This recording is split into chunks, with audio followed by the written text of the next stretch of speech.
No, I've been contained, but there's a power yet to be set free. What's up guys, today's video is how to live in Medellin, Colombia. So whether you want to come down here, be a digital nomad, or just ready to relocate from your home country, we're going to tell you guys what are your options to come down here to Medellin, Colombia. Maybe you want to experience the rich culture, have an amazing weather all year round, the same 80-degree weather all year round, amazing, or just you want to have a cheaper cost of living. Medellin is a great place to come for that, which is why for the last few years it has been high up on the digital nomad hotspot list or just expat city list. So today we're going to talk to you guys about what are your visa options to come live here in Medellin or Colombia in general, what you can do for housing, what are your options for insurance to make sure you're protected, as well as what you can do for your banking here to make sure you have access to your funds. So here we go.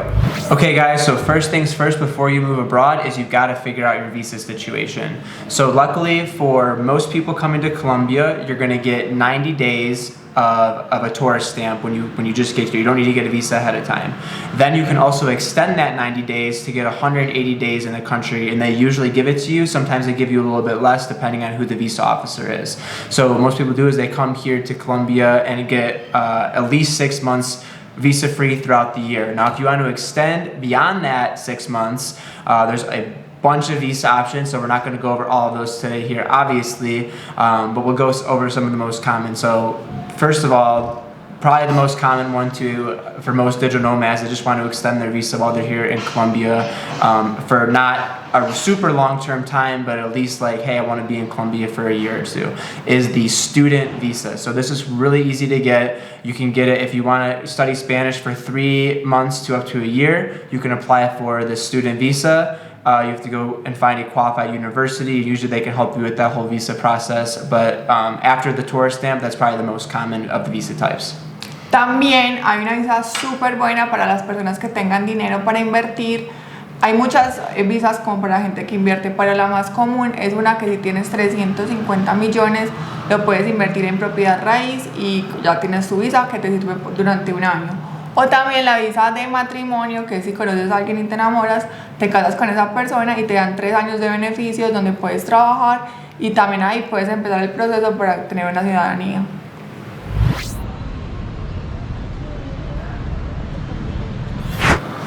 Okay guys, next is how to make a living in Medellin. So what most people do when they come here is they either have their job from back home that they're just able to work remotely. Some people get permission, some people don't. Should always try to get permission before, or else you risk some bad situations happening. Maybe something had happened to me. Other options are doing freelance work on sites like Fiverr and Upwork. That's extremely common here. That's how I now make a living here as well. And a lot of people just come here with already established businesses that are their own businesses. They're able to work wherever they want. A lot of what I see is Amazon FBA or doing like drop shipping on Shopify or affiliate marketers. Those kind of people are very common here in Medellin. Sí, porque si planean venir acá y encontrar un trabajo acá, el salario mínimo de acá es súper bajito, es solamente 1 millón de pesos colombianos, que en dólares es más o menos $300. Y con eso no les alcanza para nada, entonces es mejor que tengan un plan. Okay guys, next is you want to make sure you're safe and secure by having insurance. So if you're just coming here for like a short time, maybe 6 months, and you're already insured or covered back in your home country, you can just find a short-term medical insurance plan, travel medical insurance plan like World Nomads or Seven Corners or something like that. If you want to, be a long-term nomad and completely get off the system of your home country, they also offer long-term digital nomad travel insurance as well. So that's what I use actually, and I'll link you guys down in the description below to the exact plan I use. And what I like about it is it actually lets me return to the US for a certain number of days throughout the year and be covered there. And that's one thing you have to look in the fine print for a lot of these insurance plans is not many of them are doing that, especially for US citizens that want to have insurance, just because it's so expensive and they don't want to have that, liability. So make sure you look at the fine print there. Sí, acá también tenemos la opción de entrar como a un sistema de salud. El más común que la gente usa es Sura, que es de hecho como el que la mayor parte de los extranjeros usan, pero no deja de ser un sistema de salud público. Entonces pues es un sistema de salud bueno, pero no es excelente. Entonces también tienen esa opción que les van a cobrar dependiendo de lo que ustedes ganen por mes. Entonces ahí saben. Okay guys, next up, can you afford it? So if you want to come live in Medellin, this is a great place. If you only have $1,000 a month or you want to like be on a budget, you can come live here for very affordably. Sí, pues todo depende de dónde quieran vivir y en qué comodidades quieran tener. Normalmente si vienen por Airbnb, que es como lo más fácil para conseguir para extranjeros, tienen que acomodarse como a su nivel, porque hay apartamentos súper costosos que pueden costar $1,300 el mes, como hay apartamentos que pueden costar $300 el mes. Todo depende como del estilo de vida que ustedes tengan, ¿cierto? That's true. And if you are going to choose the Airbnb option, don't expect to only spend $1,000 a month here. The Airbnbs are actually getting a little bit more expensive here because people are wanting to come visit here, and those are getting booked up pretty fast. Ajá, so ya les vamos a contar cuáles son las opciones para ustedes tener un apartamento acá.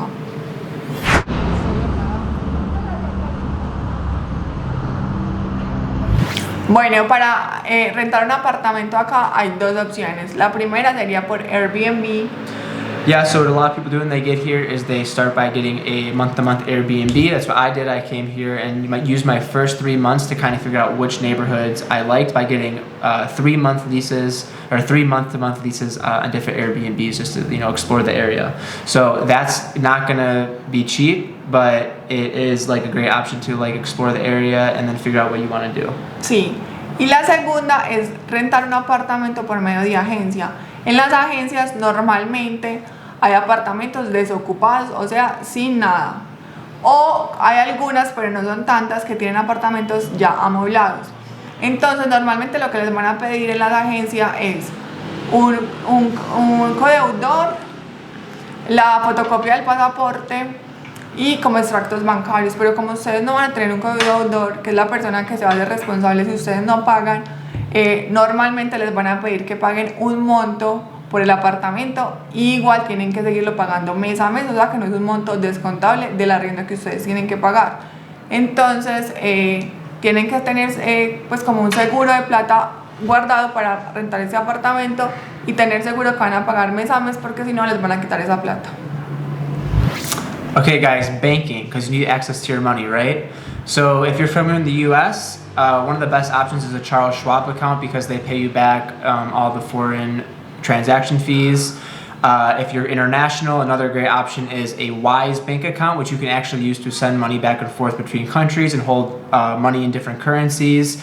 And they also give you a really, really good exchange rate when you're taking out from the ATM. So I'll link you guys to those in the description below. But one hack I can tell you guys when you are taking out money from the ATM with an international bank card is that you're going to be presented, it's going to give you a transaction, or it's going to give you the conversion rate, and you can either say yes or no. So most people think that you have to say yes and accept that ATM's conversion rate, but you don't. You can say no, and for me, I've noticed that this actually saves me between $15 and $20 on every transaction by just having the transaction rate that my bank provides instead of accepting the transaction rate provided by the ATM here in Colombia. Sí, también pueden tratar de tener una tarjeta de Colombia, pero yo creo que en todos los bancos les van a exigir que tengan una cédula, aunque se pueden acercar y mirar qué banco pues les pide, porque todos los bancos pueden tener diferentes requisitos.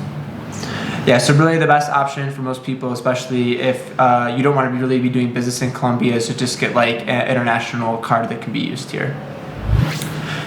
Okay guys, last but certainly not least is how to make friends. So I would say if you're a foreigner coming to Colombia, making friends is actually really super easy. Before you come, you can get into any of like the Facebook groups. So they have like Gringo Paisa, Medellin Expats, Colombian backpackers. Get in there and just put a feeler out there. Hey, I'm coming, or hey, I'm interested in doing this. And people are sure to comment on those. They see that every day where new people are coming to Medellin and asking to make plans, and people are always commenting and they link up.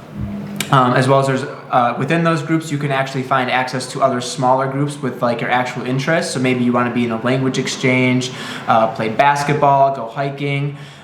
You can get access to WhatsApp groups within, you can find those usually within like a Facebook group or something like that, and get into a group and start making friends that way. And then obviously once you just start making a few friends, your friends become their friends, and you know how it goes. So how to make friends with Colombians. Pero si van a ser amigos de colombianos, es importante que traten de ser estos amigos, no sé, en la calle, cuando saquen su perro, hablándole a la gente en la calle, pero más importante es que si ustedes quieren como hacer amigos de fiesta, como de ir a rumbear, a tomar o algo así, una recomendación es que lo hagan antes de como de que llegue ese momento, porque los colombianos, y especialmente acá en Medellín, somos muy cerrados en el momento de la fiesta, entonces estamos solamente como con nuestros amigos rumbeando y es muy difícil como que alguien entre y te hable, que tú sigas como siguiendo hablar con esa persona y ser como amigos para después. Es como un poco complicado, aunque puede pasar, pero es recomendable que primero hagan amigos antes. Yeah, so don't be scared to come here and not make friends. It's very easy. Everybody's very open. Everybody wants to make friends and meet new people here. Just got to get in some of those groups and have your interests, and people are going to be here having those same interests as well.